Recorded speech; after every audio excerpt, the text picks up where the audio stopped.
So I'm here with Hector today. Hector is a member of our Rainbow Six Siege squad, actually newly this semester.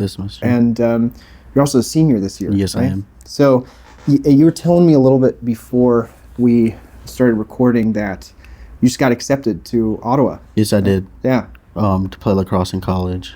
That's really great. What were some of the schools that you were looking at initially, aside from Ottawa?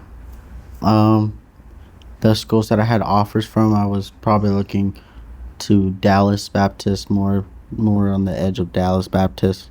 But then Ottawa came up and I really took a visit, and I don't know, I just really liked it. I found it better than, because I don't want to be it's super quiet and just everything is just in general is fine. When did you go to the campus? I went there August. I think it was 9th through it was the first week of school. Okay, so it's been only a couple weeks. Yeah, it's only been a couple weeks. Yeah. Okay. And what did you like about the school when you went and visited? Really old. I mean, it's old style. Old style buildings are old, but there's a lot of new in it. I didn't really get to see the campus life, but I'm going to see the campus life on the 17th through the 20th, because I'm going back to their homecoming.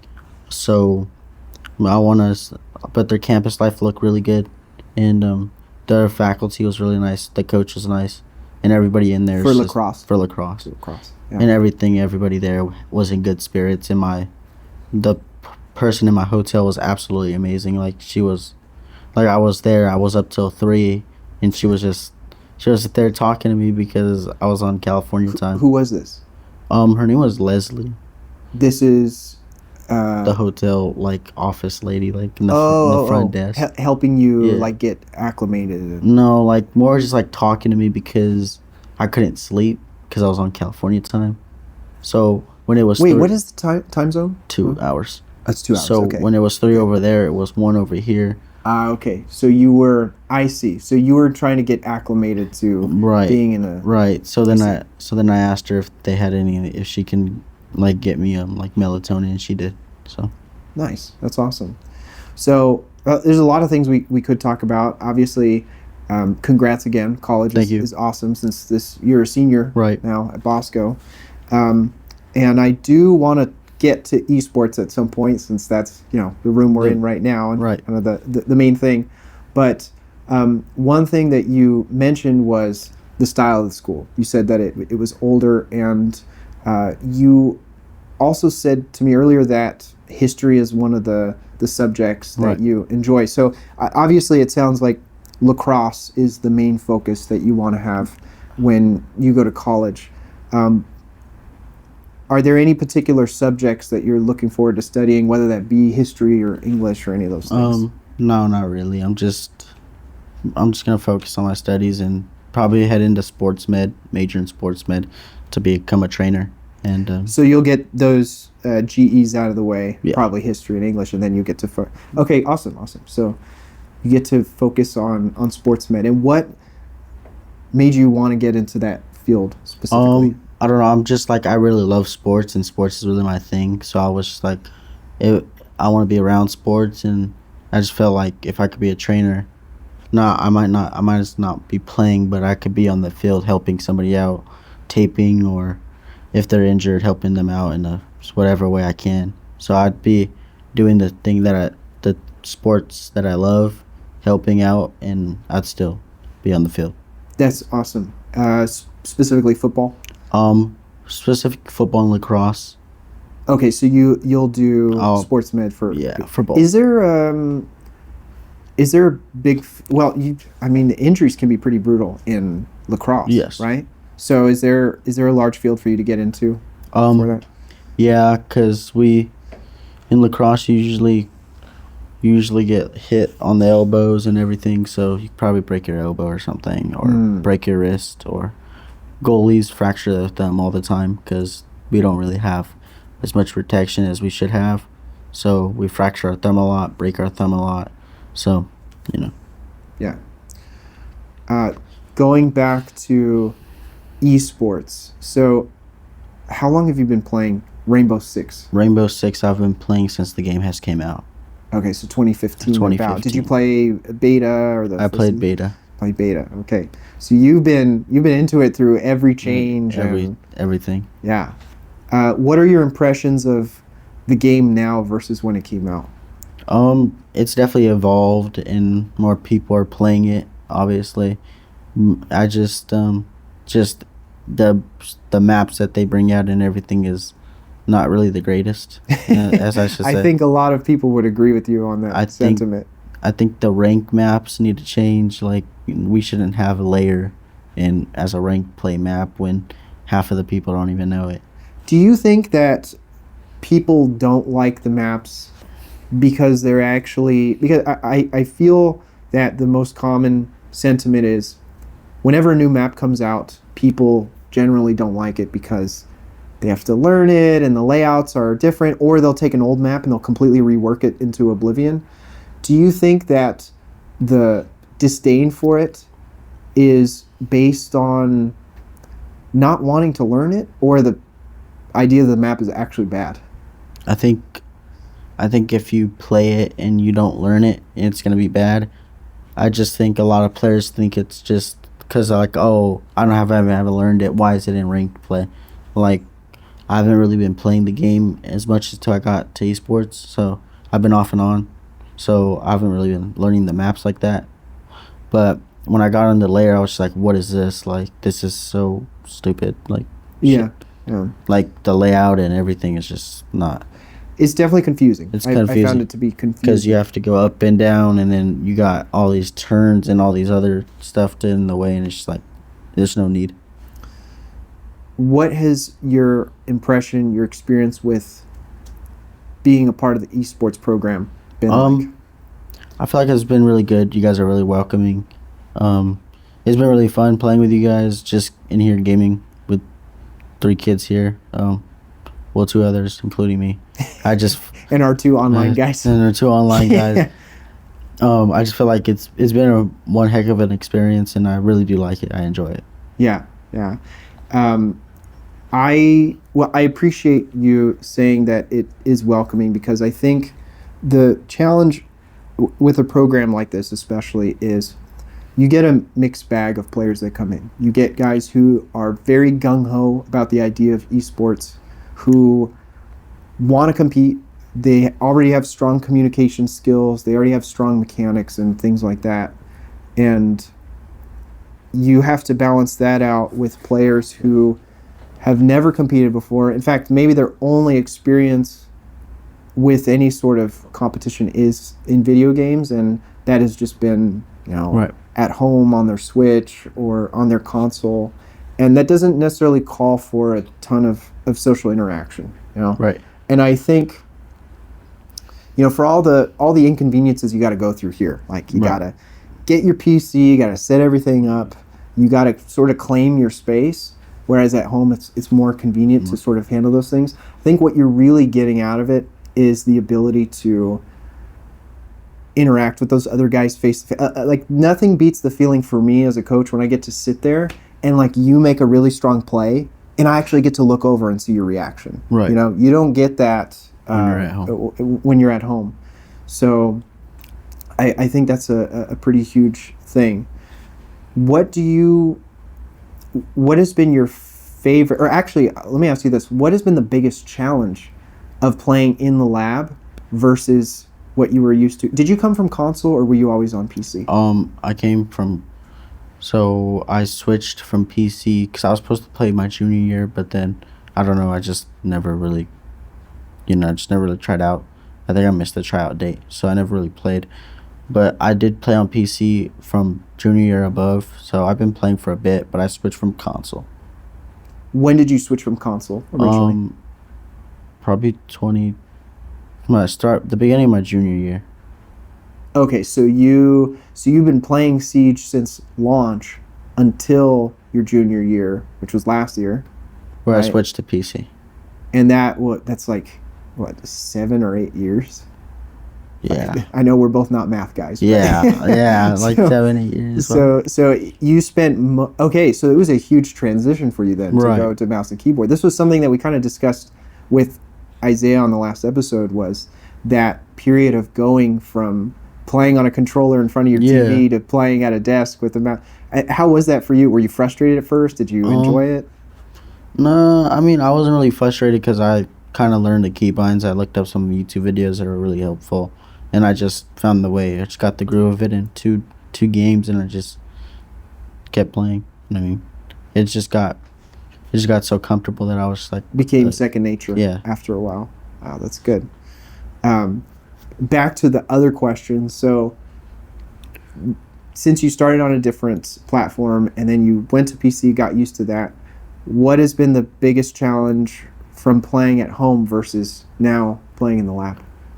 I would say definitely having guys next to me, looking at the same screen, different perspectives, because you don't really get to see, like, when you're playing, you only get to see your perspective. But when you're looking at the guy next to you and you take a peek. Oh, you're saying when you're here, you actually get to see what's going on. Yeah, you get to see what's going on with them and how they play and just everything. And that is actually you just reminded me of something that's really important. It's like if I'm coaching a bunch of guys on Discord, I can't tell if they're making a mistake because they're not paying attention or what's going on. Right. I can't see their body language or anything like that. So that is a really good point that you bring up, is that if you are in a match and say like Gio or Isaiah do something, you're like, what are they doing? Yeah, you can actually see what they're doing and be like, yo, dude, like what's going on? Like yesterday, I could see Gio was upset, and you could just tell, like, but when you're over the mic, you can't really tell that Gio was upset.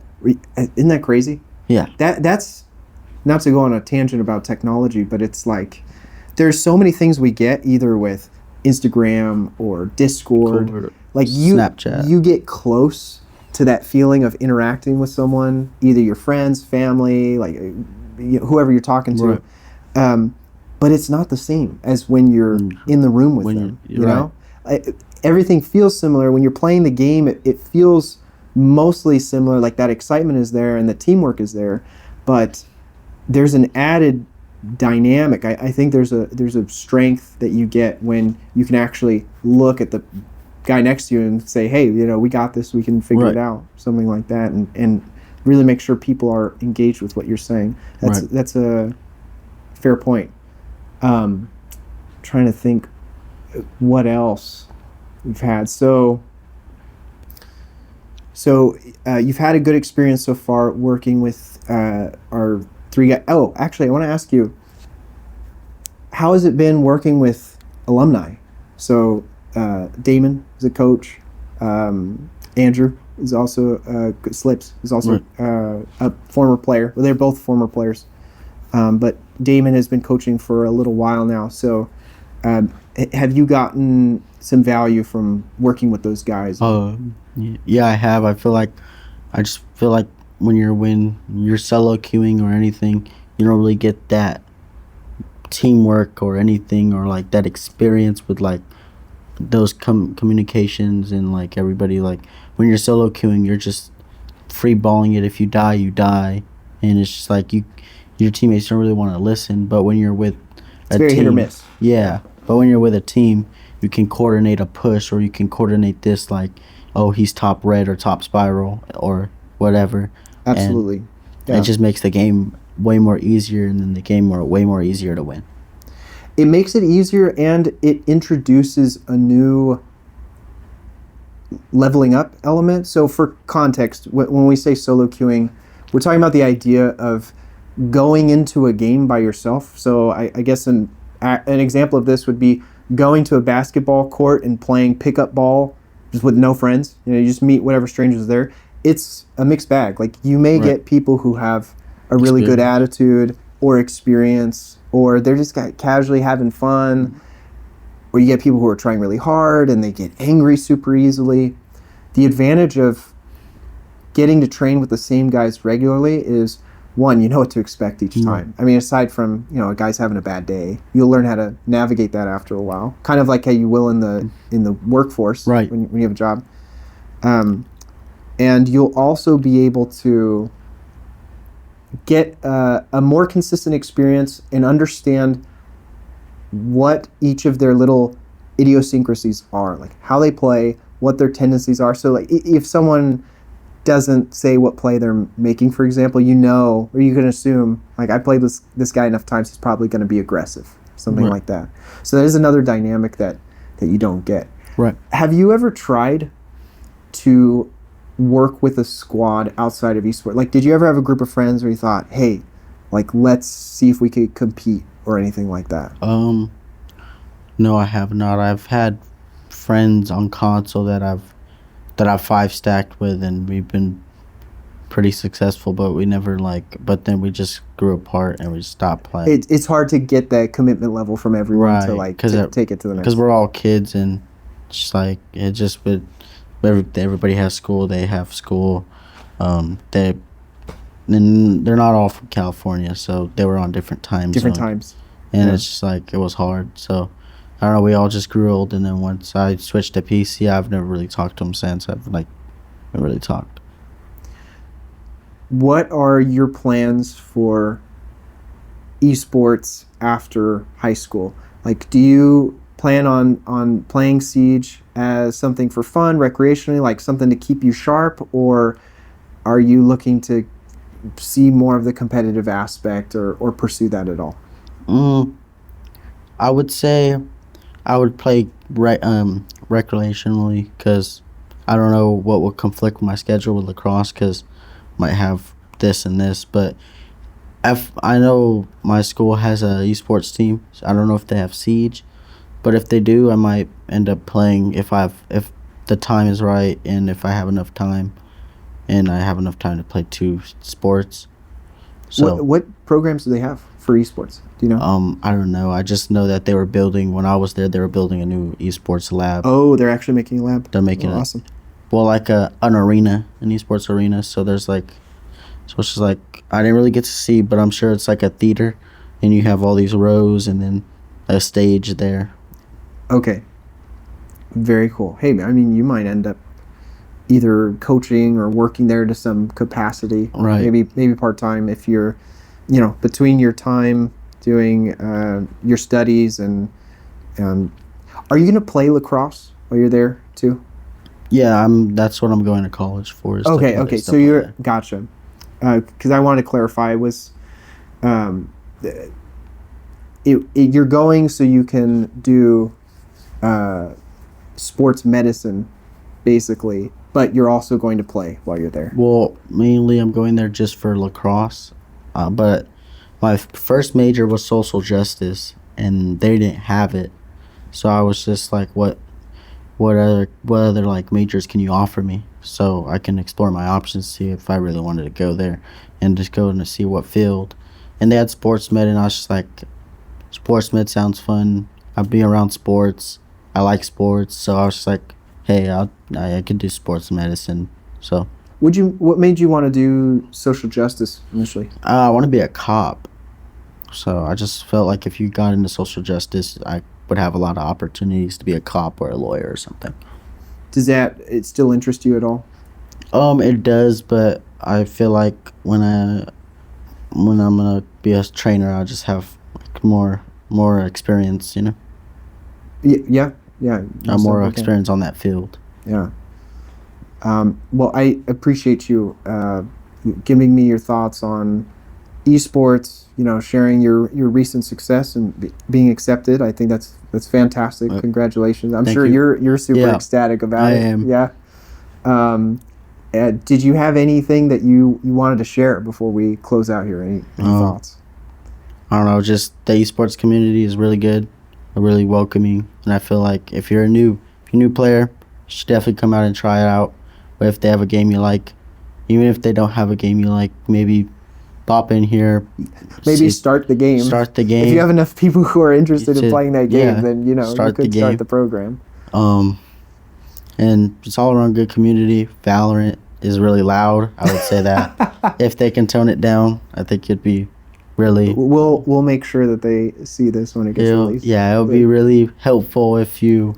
You better watch out. They're going to be coming over your shoulder at next practice. I know. Give you a hard time. When you quiet down the noise and just everything, I just think Valorant needs to calm down. They get too noisy. If only you were here when we had we were all over there and we had League of Legends. Lord. Ooh, and there were more PCs and a closer proximity during game. That was bad. It was a time. Yeah. Well, Hector, thank you so much. No problem. It's been a pleasure chatting with you. Happy that you're going to be doing great things. And until the next one, maybe we can schedule another one of these. Maybe we will. Thank you, Coach.